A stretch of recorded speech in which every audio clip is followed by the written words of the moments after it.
Tidligere gik lande i krig på grund af ideologi, fattigdom og ønsket om magt. Fremover vil verdens 7-8 store civilisationer gå i krig på grund af fundamentale religiøse og kulturelle forskelle. Sådan lyder teorien om civilisationernes sammenstød, som amerikaneren Samuel P. Huntington lancerede i 1993. Selvom mange konflikter sikkert fortsat vil starte mellem nationalstater eller grupper, så vil de rulle op til store globale konflikter mellem civilisationer. Modstanderne i en eventuel 3. verdenskrig vil ikke tilhøre samme civilisation. Huntington så en øget risiko for konfrontationen mellem Vesten og islam.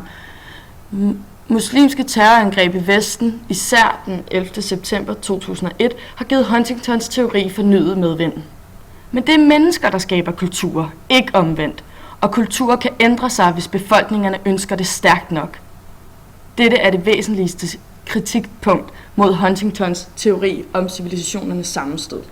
Teorien bliver opereret med et alt for statisk kulturbegreb. I mange lande verden over, også i den arabiske, udspilles kampe om at definere kultur, symboler, ord og meninger. Kulturer er derfor ikke blot uforanderlige størrelser, som bestemmer vores handlinger. Hvad vi er, afhænger måske mere af, hvad vi gør, og hvordan vi tolker verden omkring os. Tak.